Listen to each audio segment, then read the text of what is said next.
Praise the lord. ఆదికాండము 8వ అధ్యాయము 20-22 వచనాలు. అప్పుడు నోవహు యెహోవాకు బలిపీఠము కట్టి పవిత్ర పశువులన్నిటిలోనూ పవిత్ర పక్షులన్నిటిలోనూ కొన్ని తీసుకొని ఆ బలిపీఠము మీద దహనబలి అర్పించెను. అప్పుడు యెహోవా ఇంపైన సువాసన నాగ్రహించి ఇక మీదట నరులను బట్టి భూమిని మరలా శపించెను.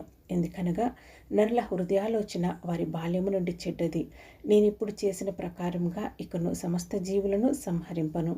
భూమి నిలిచినంత వరకు వెదకాలమును కోతకాలమును శీతోష్ణములను వేసవి శీతాకాలములను రాత్రింబగళ్లను ఉండక మానవని తన హృదయంలో అనుకునెను. నోవహు జలప్రళయం దాటిన తరువాత దేవునికి కట్టిన బలిపీఠం గురించి ఇక్కడ పరిస్థితిని వర్ణిస్తూ వ్రాయబడిన వచనాలు ఇవి. ఆదికాండము 7వ అధ్యాయంలో నోవహు జీవితంలో ఒక గొప్ప సంఘటన జరిగింది. దేవుడు ముందుగానే చెప్పినట్లుగా భూమి మీద జలప్రళయం వచ్చింది. నోవహు అతని కుటుంబం ఓడలో ప్రవేశించారు. బయట ఉన్న సమస్త జీవులు అన్నీ కూడా నాశనమయ్యాయి.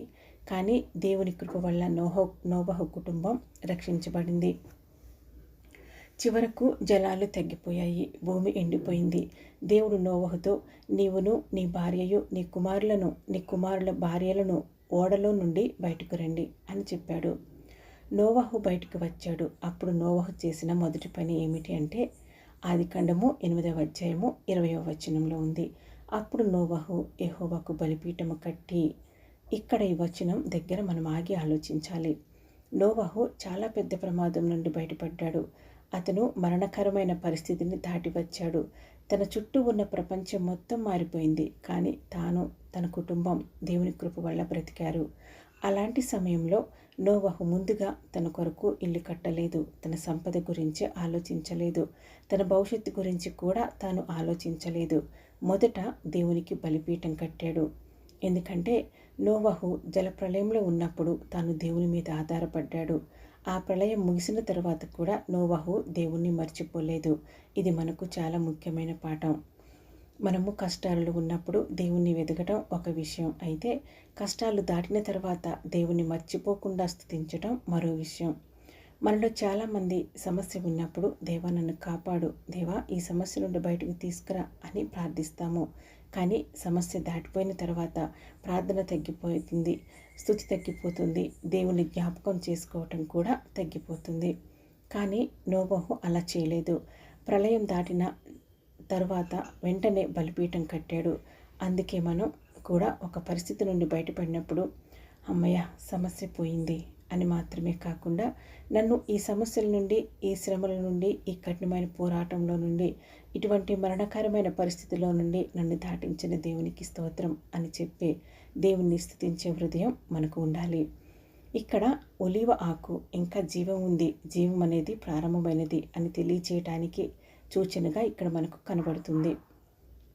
జలప్రళయం తగ్గుతున్న సమయంలో నోవహు ఒక పావురాన్ని బయటకు పంపాడు. తర్వాత అది తిరిగి వచ్చి తుంచబడిన ఒలీవ ఆకును తీసుకుని వచ్చింది.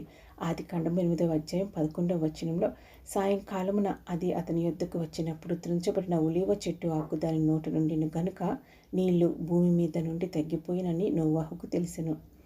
ఈ చిన్న ఒలీవ ఆకు నోవహుకు ఒక గొప్ప సందేశంగా మారింది. అంతా ముగిసిపోయినట్లుగా కనిపించిన దేవుడు భూమిపై మరలా జీవాన్ని ప్రారంభిస్తున్నాడు అని. మన జీవితంలో కూడా కొన్ని సందర్భాలలో పరిస్థితులు ప్రళయంలా అనిపించవచ్చు. కానీ గుర్తుంచుకోండి, మీరు చూడలేని చోట దేవుడు పని చేయగలడు. ఒక చిన్న అవకాశం రావచ్చు, ఒక చిన్న సమాధానం రావచ్చు, ఒక చిన్న మార్పు అనేది కనపడవచ్చు. అది చిన్న ఒలీవ ఆకులాగా కూడా మనకు అనిపించవచ్చు. కానీ అది మనకు చెప్పే మాట ఇంకా అంతం కాలేదు అని. ఇక్కడ ఆదికాండము 7వ అధ్యాయము 2-3 వచనంలో నోవహు బలి అర్పించడానికి కావలసిన వాటిని దేవుడు ముందుగానే సమకూర్చాడు అనే ఒక విషయాన్ని మనం గమనిస్తాము. సాధారణంగా జంతువులను రెండేసిగా తీసుకురమ్మన్న దేవుడు పవిత్రమైన జంతువులను మరియు ఆకాశ పక్షులను ఎక్కువ సంఖ్యలో తీసుకురమ్మన్నాడు. ఎందుకు? ఆదికాండము 8వ అధ్యాయము 20వ వచనంలో నోవహు బయటికి వచ్చిన తరువాత పవిత్రమైన జంతువుల్లోనూ పవిత్రమైన పక్షుల్లోనూ కొన్నిటిని తీసుకొని దేవునికి బలిగా అర్పించాడు. అంటే ఇక్కడ మనకు కనబడే సత్యం ఏమిటంటే, నోవహు దేవునికి అర్పించబోయే దానిని కూడా దేవుడు ముందుగానే సమకూర్చాడు. ఈనాడు మన జీవితాలలో కూడా మన దగ్గర దేవునికి అర్పించడానికి ఉన్నదంతా మనమే సంపాదించుకున్నది కాదు. దేవుడే ముందుగా ఇచ్చాడు, దేవుడే కాపాడాడు, దేవుడే మనలను దాటించాడు. దేవునిదే మనం తిరిగి ఆయనకు అర్పిస్తున్నది. ఇక్కడ జలప్రళయం తర్వాత నోవహు బలిపీఠం కట్టడం అనేది కేవలం ఒక ఆచారం కాదు, అతని హృదయంలో ఒక సాక్ష్యం ఉంది. అదే యెహోవా నన్ను కాపాడాడు అన్నది. జలప్రళయం అతన్ని చంపలేదు, జలప్రవాహములు అతన్ని ముంచలేదు, ప్రమాదం అతని కుటుంబాన్ని నాశనం చేయలేదు. ఎందుకంటే దేవుని హస్తము నోవహు మీద ఉంది. అందుకే నోవహు బలిపీఠం కట్టాడు. మన జీవితంలో కూడా ఒక ప్రమాదకరమైన పరిస్థితి నుండి, సమస్య నుండి దేవుడు మనలను దాటించినప్పుడు దేవుని ముందు మనం కూడా నోవహు వలె నిలబడాలి. దేవా, నేను ఇక్కడ ఉన్నానంటే అది నీ కృప అని మనము చెప్పగలగాలి. మన జీవితంలో బలిపీఠం అంటే ఏమిటి? ఈరోజు మనం నోవహుల జంతువులను తీసుకొని బలర్పించాల్సిన అవసరం లేదు. క్రీస్తులో మనము చేసే ఆరాధన, మనము చెల్లించే కృతజ్ఞత, మన జీవితాన్ని దేవునికి సమర్పించడం అనే అర్పణ, ఇవే మన బలిపీఠంగా ఉండాలి. దేవుడు ఒక సమస్య నుండి మనలను బయటకు తీసినప్పుడు స్తోత్రం చెల్లిద్దాం. ఆరోగ్యంగా మనలను కాపాడినప్పుడు కృతజ్ఞత స్తుతులు చెల్లిద్దాం. మన కుటుంబాలను కాపాడినప్పుడు ఆయనను ఆరాధిద్దాం.